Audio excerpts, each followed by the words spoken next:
สวัสดีครับนาทิตย์สวัสดีค่ะนาทีครับผมสวัสดีครับหมอรวยไอ้ตุ้ยเด็กซี่คือคนรอบสองเนาะมื้อนี้เนาะครับเป็นเลขไว้แล้วนะครับโดน อ่า ยังนาชิดบ่ เป็นของอาทิตย์ครับ ว่านเพิ่นเขาบ่เมื่อวาน เขาหาหนึ่งพิเศษครับ ไปหาหนึ่งพิเศษ ปกติแล้วนาชิดนี่เพิ่นเขาอันไหนดีคือแต่เก่า พิเศษปกติครับ วีพี่มีบ่ ครับมีบางทีก็ร้อยไปอยู่ โอ้ว่าไงดีเขาดีก็บ่แม่นพิเศษเขาปกติ ครับ แล้วก็วีพี่ พี่นี่ ครับผมเมื่อวานของนาทิตย์แล้วก็ไปลาวสมคีพร้อมเด้อวัน เด้อ 19ก็โอ้91ออก แม่นๆเนาะโอ้เขาถึงสามัคคีนำ ครับเมื่อวานนี่เขาถึงสามัคคีพิเศษหาหนึ่งข้างล่างเลยครับเมื่อวานนี้ ที่เน้นๆคือพิเศษด้วยเนาะ เพิ่นบ่ค่อย พิเศษปกติ เพิ่นบ่ได้เป็นกายชาติรักสตาร์นี่นะเราบ่ค่อยไปเรียนท่าน แล้วบ่ค่อยเล่นครับ อันนี้เราบ่รู้หรอกราชตาอิหยังว่าเล่นหยังแล้วนี่เขาว่าอยู่ โอ้เอาไงว่าปกติเราเล่นตัวใดของเราเองนี่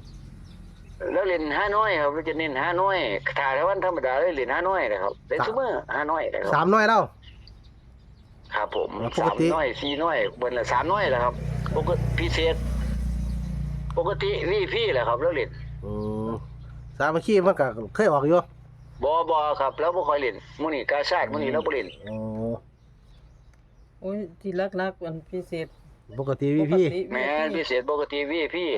ไป นี่ เล่น คือตัวเพิ่นเล่นเพิ่นเอง อ่า ตัวเราเล่นเองนะเข้ามาน่ะ โตเพิ่นนะโตเพิ่นของเพิ่นเล่นนะเพิ่นชอบเล่นจังซั่นนะ เขาก็ต่อตามเพิ่นได้เพราะว่า ตามเพิ่นเด้ มันเคยฝันจังซั่นมันก็ไปจังซั่นข้องเก่าเพิ่น อ่า แหม ให้ไปซื้อราชสตาร์นี่มันก็บอกเด้ อ่า บ่ว่าครับ เพราะว่าเราเคยเล่น ว่า จั เรา ง ก็ ซั่น ยังอันว่าเราก็ยังหาหนึ่งแล้วเนาะอันยังออกพิเศษเนาะ หาหนึ่งออกพิเศษอ่า ไม่อย่างเดียว ถือว่าเราแม่นเนาะ ครับมันก็ไปออก66เนาะข้างบนพิเศษก็ได้แล้วก็56เราเนาะเยียบเลยแล้วก็ได้ แต่ว่าเขาของเราอยู่ดอกครับพิเศษว่านผู้ได้ตามพิเศษก็สิส่งมาน้ำหน้า อ่า เพิ่นอยู่ดอก ครับผมวันนี้ก็ตามให้ที่เก่าเนาะ อ่า เป็นเลขมา10เด้อนะครับวันนี้มารวยไป100เอ็ดเด้อมื้อนี้อืม อืม เดี๋ยวก็สิได้นำที่อุ่นมากเป็น สิวนมาเนาะหลายท่านหลายคนเนาะทั้งสัง ค ศิลป์ รับผม ทั้งให้นาศิษย์ทั้งให้นาทิตย์เนาะทั้งให้ผู้ใหญ่ ครับสา ก็ ธุ สิไปร่วม ครับ อนุโมทนาสร้างศีลร่วมกันถวายหลวงพ่อเพิ่น อ่า เดี๋ยวสิ ครับ กด ผม เดี๋ยวสิกดเงินสดไปให้ดีกว่า กันเด้อ เอาเงินสดไป ให้ก็มาเลย สิกดเงินสดไปดีกว่าจะได้เต็ม มาแหละ จะได้เต็ม แม่นครับ ได้ซ่องถวายหลวงพ่อนะเอฟซีจะได้สนใจนำเนาะ แม่นอยู่เอาเงินสด แม่นครับ เอาเงินสดมาเลยนะ เอาจังสิได้ท้ายหลักการนะ แจกซ่องถวายหลวงพ่อ ถวายพร้อม เอฟซีก็จะได้พิธีดีนำเนาะ FC จังสิ ครับผม ครับก็จะได้ไปถ่ายบรรยากาศวัดสิมแม่น้ำเนี่ยขอเลขปู่ฟ้าฟ้าแดงแน่สิเนาะจุด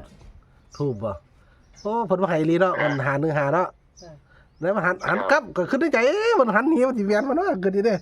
ข่อยก็ว่าอยู่ขนาดข่อยพูดจุดที่แท้ข่อยคิดมันบ่ออกดอกคันเราหันก็บ่อยากเว้านะเฮาก็คิดร่างสังหรณ์ใจเฮานะ ก็คือกัน ว่าคือหันหนีบ่ซ้ำแบบนี้ เขาก็เอาแต่ซี่มันขึ้นเนาะเออ ครับบ่ต้องเอาไปหยังดอกครับแต่ไทยเดี๋ยวบ่หันหนีแน่นอน ให้มันใจดันวันอาทิตย์ มั่นใจครับ เพราะว่าขออธิษฐานจังได๋ถ้าออกเลขบ่ออก339ก็ปู่มาบอกลูกบอกหลานเด้อมิดเห็นบ่คืองวด950เลยไว้มิดจริงๆเห็นบ่ ครับผม เลขหยังก็บ่ต้องเอาเด้อปู่ดอกเอาเลขแค่อย่างเดียวดอกเพิ่นก็บ่ฝันเลยนะ เด้ แม่น อ๋อบ่สิถามเอาเรื่องอื่นว่าบัดเนี่ย แม่นเพราะว่าที่สาเลขแท้เพราะว่าหนึงถ้าเอาไปเอาเลขอื่นมันสิมาสับสนกับเลขหลวงปู่นะเข้าใจบ่กับเลขไทยที่ห้อยไปแล้วเข้าใจบ่ ครับ อุ้ยมันก็สิหลายตัวแท้ เสียงให้เอาเลข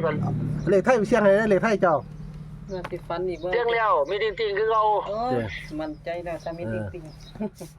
มีจริงๆคือเข้าใจเลยบ่ฝันเกี่ยวบ่ฝันที่ว่าเป็นคล้ายๆเห็นตำรวจเห็นอีหยังอะนะ ที่ข่อยฝันนะเพราะว่าข่อยมันสิฝันแนวนั้นนะครับ ผม มิดเงียบกิ๊บ ครับ งวด คื ก่อ อน เพิ่นให้แล้วคือจบ เมียดแม่น ครับ คันให้แล้วคือจบนะหลวงปู่เพิ่นเป็นจังซั่นนะเลย ฟ้าแดงนะ เงียบจิ๊บคือกันงวดก่อน ครับวันนี้น่าสิได้ตัวใดครับนาทิตย์ เพิ่นก็ฝัน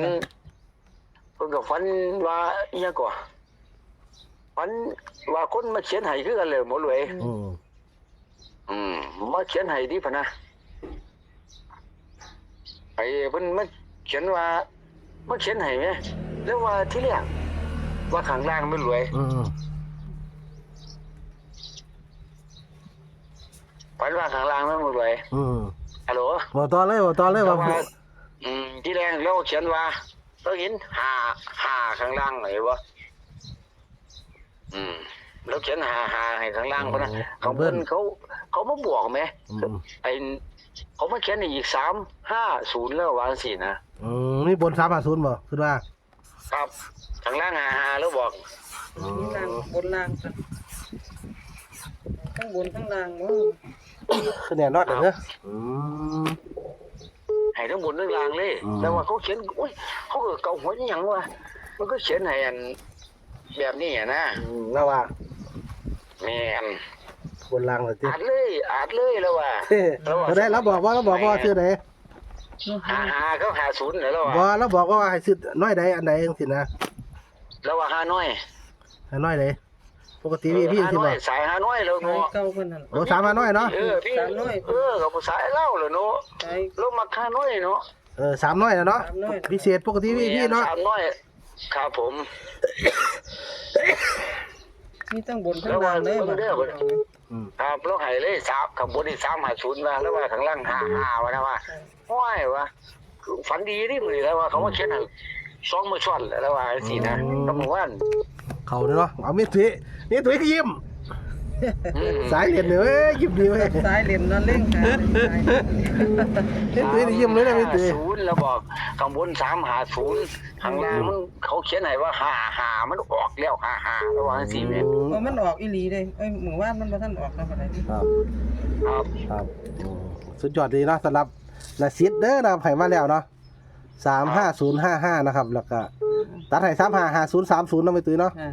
ตัดน้ำเนี่ยญาติพี่น้องมาตัดเล่น เลยครับ เห็นน้อยนะ3น้อยนะครับอาจจะไป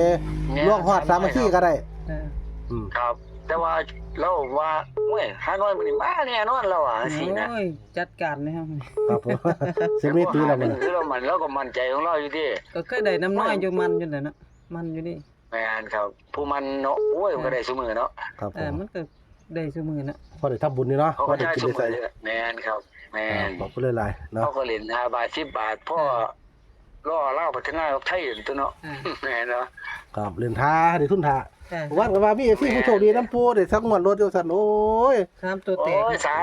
ธุเด้ กำลังขึ้นยากก็บ่มีเงินส่งงวดรถอยู่ซั่นว่า โอ้สาธุเด้อเนาะ หรือ3ตัวแตกเลยส่งงวดรถอยู่ซั่นน่ะ เพิ่นได้3ตัวเพิ่นโทรมาดีใจสั่นเดี๋ยวดาวๆอยู่ วายเนาะ นี่แหละ 10 บาทได้บักแปะหมื่นพุ่นน่ะ